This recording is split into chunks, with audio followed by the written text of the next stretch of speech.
Dear reader, in vain we have struggled. Alas, it will not do. For the past 3 or so months we have been attempting to write ourselves a What's Been Happening Lately post, and it has not worked. We have failed you.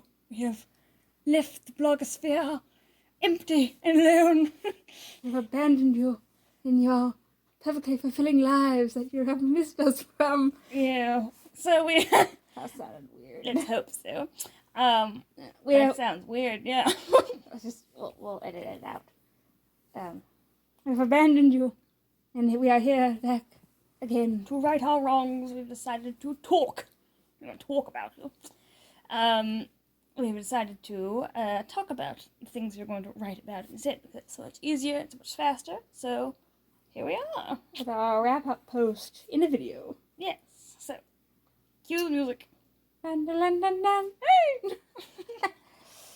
Cue the music. Yes. First off, I would like to tell you that, as you know, we have goats on our farm, and in the past month we have sold our herd. We had, was it 6? 8. 8, and a good clump of those were babies from the spring. But we had 8 goats that we sold to the most perfect person, most perfect buyer, I should say. Most perfect person we could have hoped for to pass on our goats to.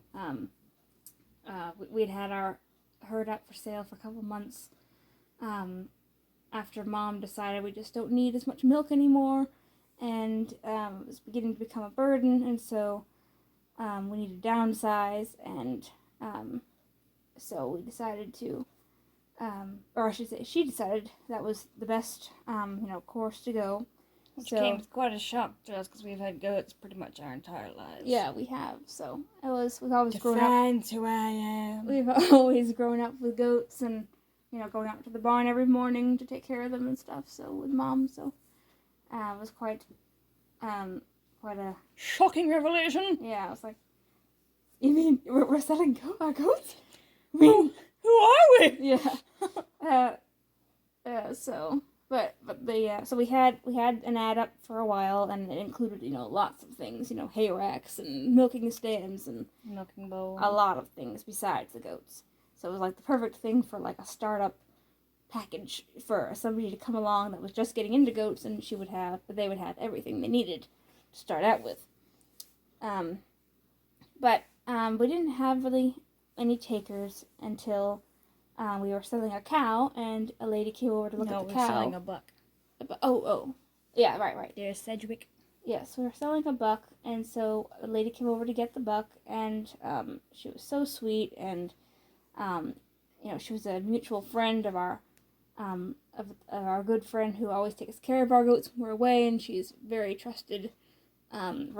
Trusted person, with goats, and not trusted person, that's not the right term. She's the goat expert. Yeah, she's the goat expert. We always go to her with all our goat questions. She's very knowledgeable, and she teaches classes, and so she knew this lady that came to buy the buck, and she, told us what a great person she was as well. So that gave us a lot of confidence in her, and she ended up buying a cow from us as well, and then she ended up looking over the herd and purchasing them as well. So yeah, the lady that came. Yeah. So all in all, it went very well. She's incredibly sweet, and she, really is really the perfect person for the herd, which we're so thankful for. Yeah, we're very happy. And we're still not really adjusting, but kind of adjusting to having less to do. We have chickens, the cats, and the cows. One goat left, which we think will be destined for the freezer. Soon, hopefully, is a pain.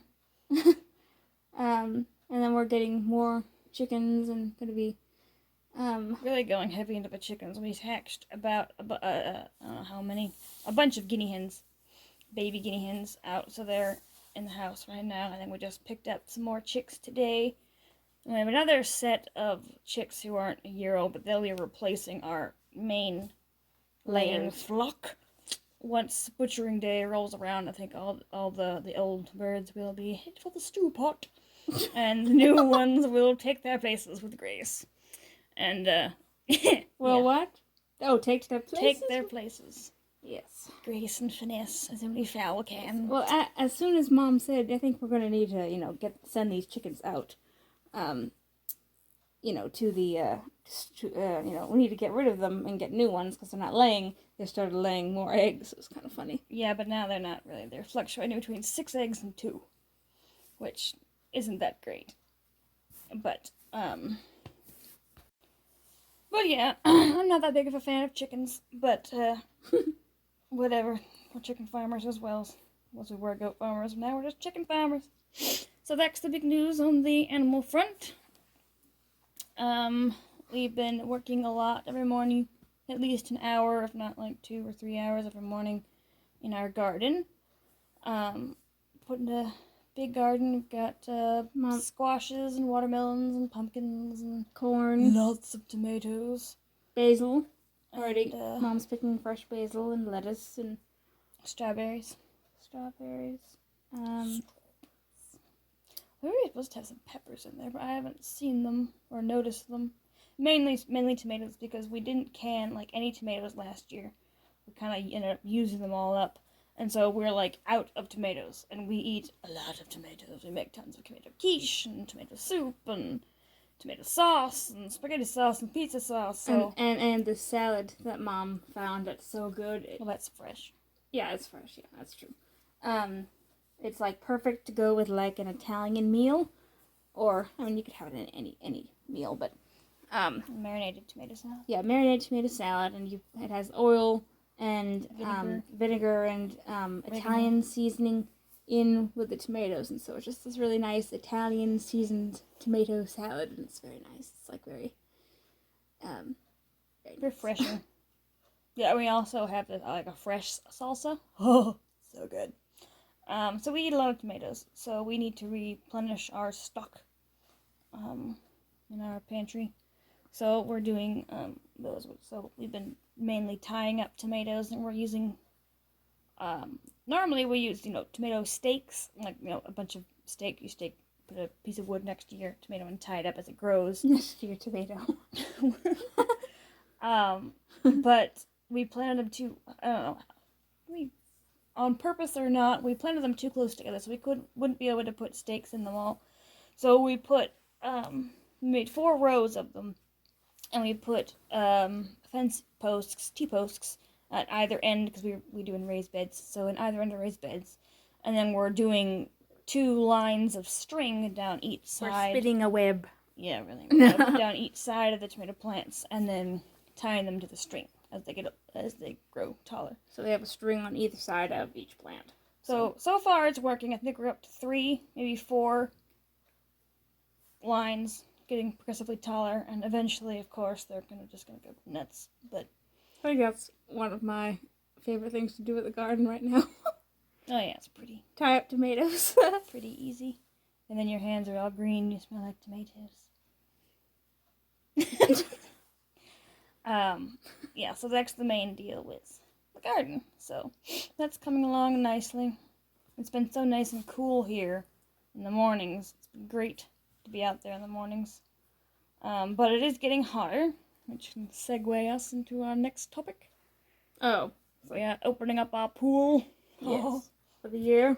We spent, I guess 2 weeks ago, we spent 2 days scrubbing and bailing buckets of water. Not scrubbing. Water! Yes, scrubbing. Well. Yes, scrubbing. Well. Totally scrubbing. Hands and knees scrubbing.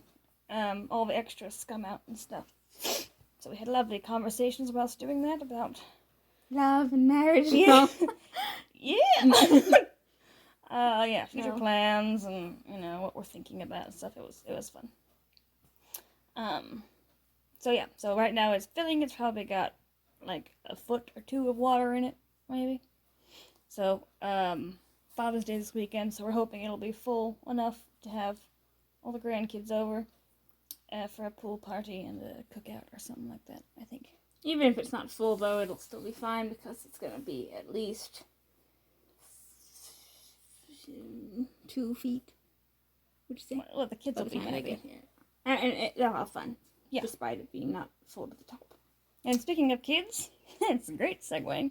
Speaking of kids, our older sister, Jane, Jane is expecting a baby. Next month. And not only is it a baby, but after 4 boys, it is a baby girl. Which is Indeed. very exciting. Which will make our 3rd niece. And Yes. the first niece on American soil. Which means we'll actually see her. More often than once a year. Yes. So it's very exciting. We're all extremely excited and You said that. I know. Reveling in the color pink. Buying lots of pink dresses. And that sort of thing. Dreaming of Pollyanna and Shelley Temple. Yes. So that's been very exciting. Yeah, it feels like it's gone by really fast, but we haven't seen them that much, I guess, since she told us. So, anyway, but that's next month. So, we'll be over at her house for a little while, helping out. That sounds like we haven't seen them for 9 months. No, we not that, but we just haven't seen them. We talk all the time. We just don't see them that often. Busyness. Speaking of busyness, for the past what? A wonderful segue. I know. It's Call me the segue. it's like, did you study like talk show hosting or something? No, the 15-second break. No, What? the 15-second break. Station ID. Yeah. What was I gonna say? Busyness. Oh yeah. Our church is putting together a group to go on a mission to mission trip. So we've been one of the things we've been doing to raise money is having a bake sale. So we had it in front of a local Walmart last Sunday, I think, when it went really, really well. We helped bake for it. Yeah. We didn't man it, but we just helped bake for it and dropped off things and helped them set up the morning of. So Grace made. Yes, Grace Talking made. about myself in third person. Uh, Grace worked a little self off. I made coconut pineapple cupcakes, which is the bestest cake ever. it's very, very If you good. guys haven't tried it, find my Pinterest page. I think it's under food, under desserts. So good. It is so good. I made think about. You would not think that flavor of cake is good, like just from the sound of it. At least you wouldn't if you were me. But I'm like, if it's not chocolate, it's not dessert. But anyway, it was very good when we first tried it, and we haven't looked back now. So I made I think 2 or 3 dozen of those, and then I made 2 dozen whoopie pies, chocolate peanut butter whoopie pies. Espresso chocolate 3 cookies. dozen espresso chocolate cookies, and 3 dozen white Oatmeal. chocolate, oatmeal, coconut, cranberry. cookies. And then Mama made Biscotti. chocolate biscotti and some like carrot zucchini bread things. Yeah, carrot, pineapple, zucchini bread, I don't know. Some kind of little breads. and then little breads, and then Oh man. little, Little. what was I gonna say? I don't Oh, know. lemon blueberry bread. Yes, that Oh, was yeah. the other one. And then Catherine made her famous cinnamon rolls, which were giant and gorgeous and delightful. Altogether, very delicious. So that was the bake sale, and it all went very well. So now we can move on to the books that we've been reading lately. My friend just lent me the first 2 books of a Graphic novel. entitled Space Boy by Stephen McCrane, I think is his name. Stephen. And it was really cool. It was like pretty much the first graphic novel I ever read. And I really very enjoyed it. It was surprisingly deep. Not surprisingly deep. It was, you're skimming right along quickly because it's a graphic novel, it's all pictures. But it had some really deep moments and it was really, really good. I'm quite intrigued as to what's going to happen next. So I have to figure out how to get the next. How many books are there? I think it was like 9. Oh. She said she has everything but books 3 and like 8 or something. So I have to figure out how to get those on my own. So yeah, I read those 2. Very good. And then, Cul-de-sac War. oh yes, I reread The Cul-de-sac War by Melissa Ferguson, and I love that book. So good. You read it before? Yeah, I bought it for Catherine's birthday like a couple years ago, and yeah, it's so fun. It's like, a romantic comedy, but it's has more depth to it. But it's just so funny, and Bree and the guy in there, so great. Chip. I don't like his name, but he's great. And Bree, who's the girl, she's great too. She's so quirky, but she's so full of life and so funny. Love it, love it. So funny. Catherine. I read Little Women in March. That was very, very good. It's my first time reading it. I always wanted to compare movie versions, but I realized that I'm not a very good judge of, what's accurate and what isn't, because all I've ever seen are the movies, and they focus on the family rated drama of Little Women, which is so good. And I think it is like the book, pretty close to the book. But anyway, I read it for the first time. It was absolutely wonderful. I think every girl everywhere should read that book. It's just a perfect book for young women to read. It just is so full of depth, so hearth rug, and so has just the feeling of a warm cup of hot chocolate in front of a fireplace, and a couch with a blanket, and fuzzy slippers, and just has that cozy feel about it. Really good. So that was a wonderful book. Also, what? Should I demo one? Yeah. Also, I found the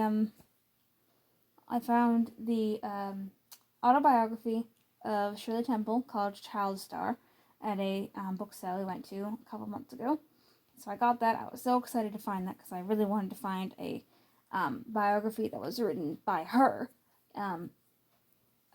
versus reading one that I had started another that was a biography, not an autobiography. So I was very excited to see something from her herself. So I started reading that. It's a very big book, very big book. It's very detailed, but it's very interesting.